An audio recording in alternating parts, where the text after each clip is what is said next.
After 3 years hard labour, Team Soho have finally unleashed their Cockney gangster epic, The Getaway. Charlie. Mrs. Hammond, could we have a word? We've got a few questions we'd like to ask you. Run, Get him in the car, move! And if you live in London, or even just visited our beloved vermin-infested capital for a bit of pre-Crimbo shopping, the novelty value of this game is incalculable. Go, go, go, go, go! Suze! Susie! Ah! It's possible to drive across the entire city in one go, should you be so bold, and it seamlessly streams together as one, creating a coherent world unspoiled by the atmosphere-destroying effects of the loading please wait screen, which is nice.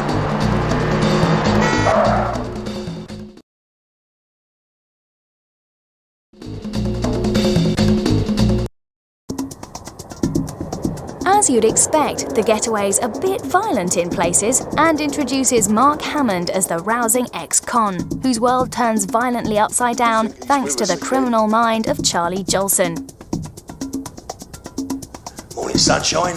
Drop it! And right from the very first cutscene, it's swearing the likes of which we've never encountered before in a video game.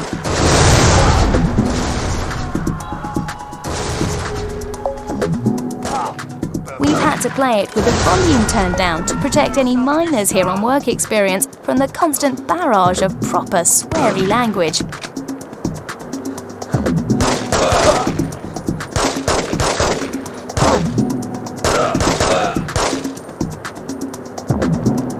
Not surprisingly then, it's rated Certificate 18, and it really deserves it too, when this kind of language spouts from your PS2. The kids might love it, but Mum may decide to confiscate this one.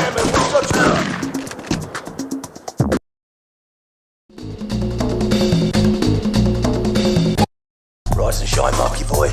You got work to do. With Charlie Jolson's threats hanging over him, Hammond must take on various jobs throughout the city. These usually take the form of motoring to a location, carrying out a job, and then getting the hell out of there. And The Getaway provides over 60 cars to cruise about in. It's true, we've counted them all. And your best bet is to avoid the dirty-looking Vauxhall Astra estates and force your way into something a bit more flash for nipping through rush hour traffic. Thieving the right set of wheels is essential to your success, but the car control is definitely something to gripe about. The overall handling and collision detection is simplistic to say the least.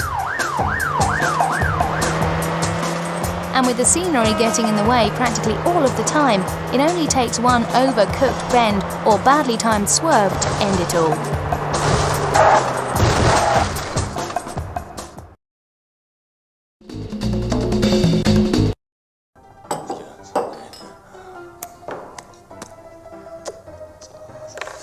Very good, my son. You done very, very well. I see you bought The story clips introduce each level with you taking control exactly where the plot ends, so you'll need to pay attention. It's essential to watch them. I'm tired of this. You want this statue? You give me my son. Is that what A considerable amount of time has been spent creating a storyline that unfolds just like a film, with hours of voice recordings and the obligatory motion-captured body movements. It's all highly entertaining to watch, although the character body movements are a bit ropey, and the graphical quality is nowhere near as impressive as those astoundingly realistic early screenshots. Don't be silly, boy. Think what could happen to your little Alex. You're in no position to play around. I ain't messing around, Charlie.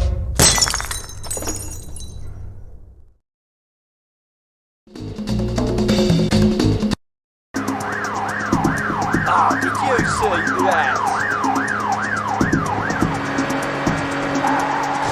Just like in real life, or at least on TV, people leap out of your way as you mount the pavements, often jumping to their death in their efforts to avoid your hit-and-run tactics. Occasionally, the driving sections do require a greater sense of urgency. Chasing down a prison van, for instance, and trying to ram it off the road to bust out Charlie's mates is a rare occasion when you can ignore those little orange lights and concentrate on having some fun.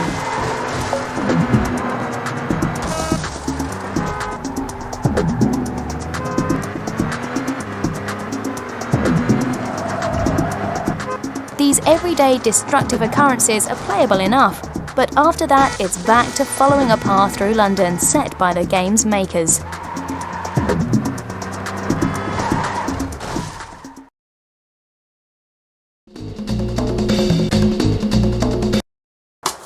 Huh? What are you doing here? Aside from all that chasing through the claustrophobic streets of London, there are 20 interior locations that need to be trashed too. Let's have it! Take this trendy Soho bar for instance. After a few sweary cutscenes, it's down to the business of torching the place, and you'll have to do it quick as the boss is holding your kid hostage. Hiding behind walls and picking off goons from a distance works to an extent, but this linear structure won't please everyone, especially as each mission contains just one objective. Everything needs to be achieved in the correct order, and there's no messing about trying to find a back way in. Blast your way up the stairs, then set the place afire and battle enemies through the haze of a smoking room. And if you die, then it's mission failed.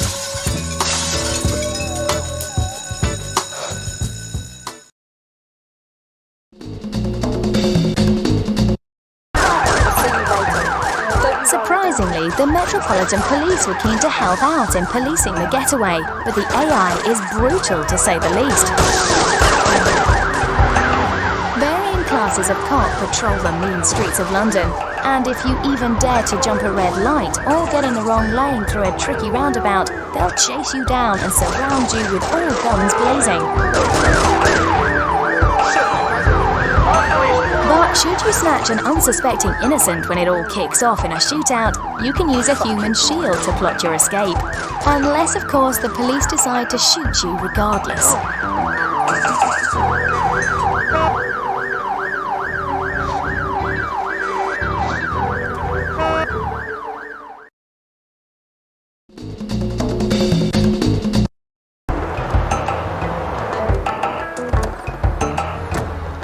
If you want to know how healthy your character is at any time, all you have to do is look at him. See how he's walking. If he's looking a tad stressed, you'll need to let him lean up against a wall for an energy recharging rest.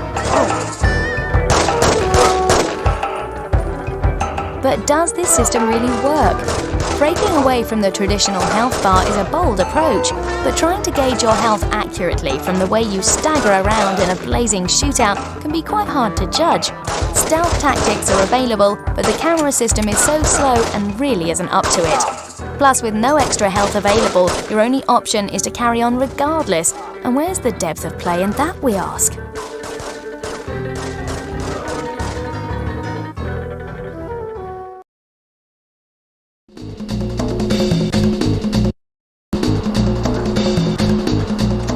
Surprisingly, weaponry isn't a particularly important part of the Getaway. Pistols are your default, with shotguns and machine guns popping up occasionally once you've dropped an enemy. There's no inventory screen and ammo to find either, so when your gun's empty, it's binned and you go back to the pistols. Simple.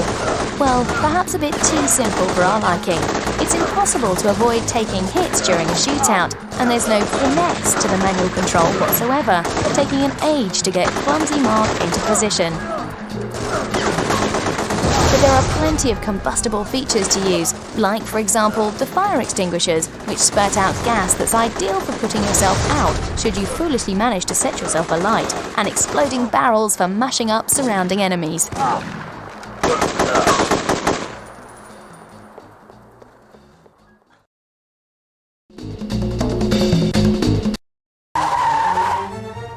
Time to meet the relatives, Johnny Chai.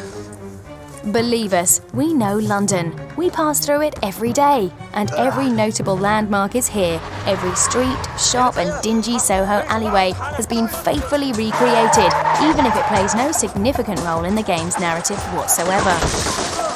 But with such a wonderfully recreated city, ripe for some classic gaming, the Getaway feels like a missed opportunity.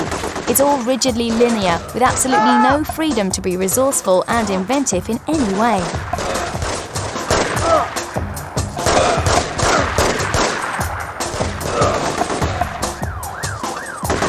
And Despite our disappointment at such a lackluster offering of driven third-person shootery, The Getaway still manages to surprise and entertain with some novel ideas. But perhaps next time, those loftier goals can finally be achieved. Drop the weapon. Our police.